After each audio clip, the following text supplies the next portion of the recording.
The first self-discipline is simple. Growth and development. Growth and development. That's where you want to stay. You want to stay in the growth and development stages. The growth and development stage, I want you to write down A, B, and C up under it. This is where you have the most fun, in the growth and development stage. You have no choice. B, this is where problems are solved with ease in the growth and development stage. Because everybody's into what each other's doing.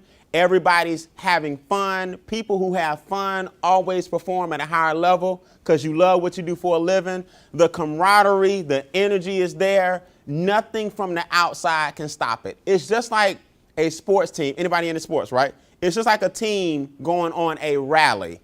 The other coach has to call timeout, not because they have a game plan. We just got to break up all this good fun y'all having right now.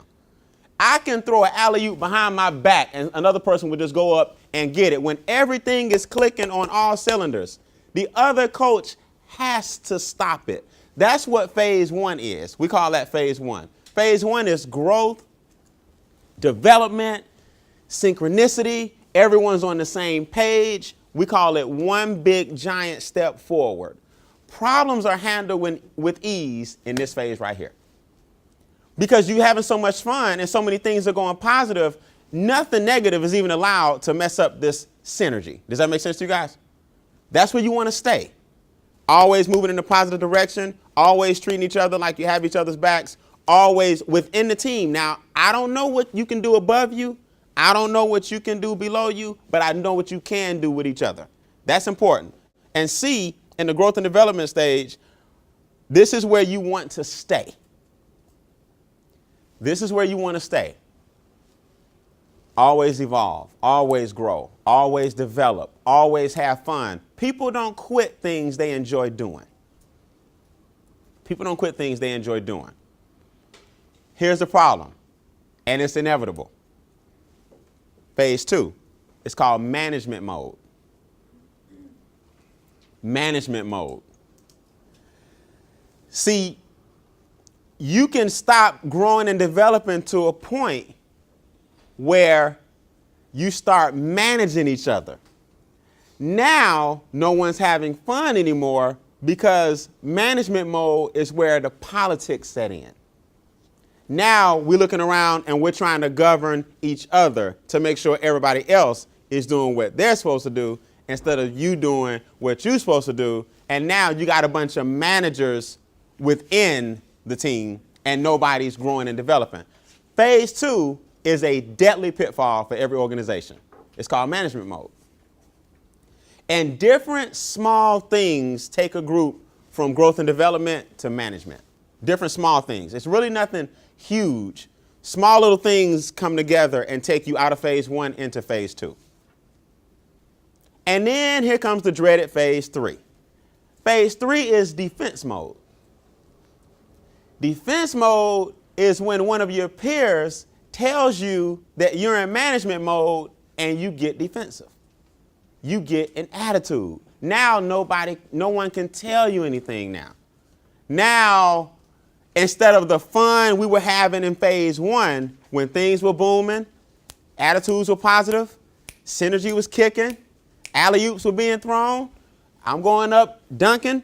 Now, the same two people that ran together in phase one got in management mode in phase two. And when we try to correct it, now everybody's got an attitude about who are you to tell me what to do. Now you got defense happening in the organization. Now, when everybody gets into defense mode, now phase four kicks in. You know, but what we can do is make you stronger. And then now when you recognize it, you go, you know what? This is the exact person I've been trained to handle, and I'll handle it my way accordingly. You know, life isn't always fair, and I'm not the person, again, that tries to create that golden picture. But just make life worth it. It's not fair, but it's worth it. So with that being said, we covered some of this already. These are either roadblocks to success or they can be stepping stones. You have to determine which one it is for you. You know, I always talk bad about emotions, but they're good emotions too. You know, I talk about controlling your emotions, but it's good to be excited. It's good to celebrate and be celebratory. It's good to be passionate. So my mentor taught me a long time ago, Brian, don't kill people's emotions just because you're emotionless. No, don't make it sound like emotions are always a bad thing. You got good emotions and you got what? You got bad emotions. We talked about that earlier. That's why I wanted you guys to come up here and celebrate. It's good to celebrate some things you've accomplished. I don't care if it was something as natural as having a child, your second marriage. All these things are good because we don't get to brag enough, and you should. We talked about friends and family. They love you. They think they mean well, but a lot of times they are the detriment to your success, not on purpose, but because they don't have the personal growth and self-development that you have. So can you imagine being married to someone who you're reading personal growth and self-development books, you're being positive and optimistic, you want to go do something strong and something for the family, and all they want to do is drink beer, watch the game, sit at home, and be negative? It's not going to work. It's just not going to work. Now, you have to ask yourself a question. You may love this person for some other qualities, but as it relates to what you're trying to do, they just don't fit. Okay, so we can't have an all or nothing attitude. We have to understand that people are different based on their experiences. The law of diminishing intent. This is brand new. The law of diminishing intent means the longer it takes you to do the things that you say you're going to do, your will to do it starts to diminish. It really does. So if you're going to lose weight, start losing. If you're going to improve your relationships, start improving. If you're going to start doing more for the community, start doing it.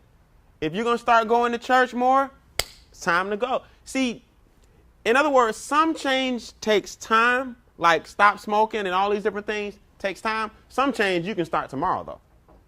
And in those baby steps to start making those changes tomorrow, you'll find that the law of diminishing intent won't catch up with you. Write this down. Procrastination is the graveyard for success. Amen. Procrastination is the graveyard for success.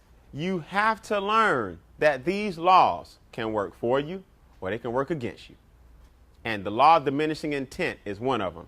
That bad boy works on all of us. Okay?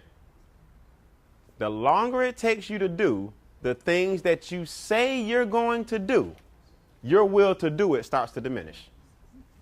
I'm going to clean up the house. I'm going to get out there in the garage. I'm going to get in that attic. And meanwhile, the attic is just piling up. And then after a while, it gets so, it becomes such a monstrosity. It's hard to even imagine tackling that stuff up in that attic. Well, it's because the law of diminishing intent caught up with you. So while you said you were going to clean it up, you were steady putting stuff in. Now, when you go up and look at it, you're like, you know what, next year.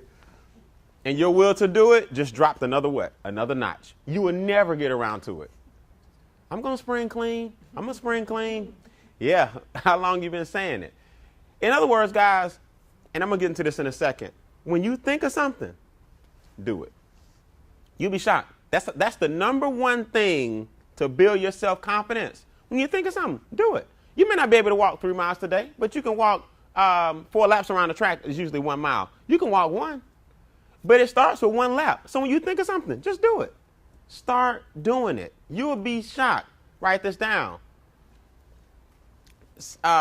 Taking action now brings satisfaction now. Taking action now brings satisfaction now. Nothing worse than having a plate full of, just a plate full. And everybody says, my plate is full. My plate is full. Even here at work, my plate is full. I got so much I got to do. Look, you eat the elephant one bite at a time. Start scraping some of that stuff off the plate. So when you leave home, you can go check, check, check. These are some of the things I got accomplished today. I'm going to give you an exercise that'll help you overcome the law of diminishing intent. This is small, but it really works.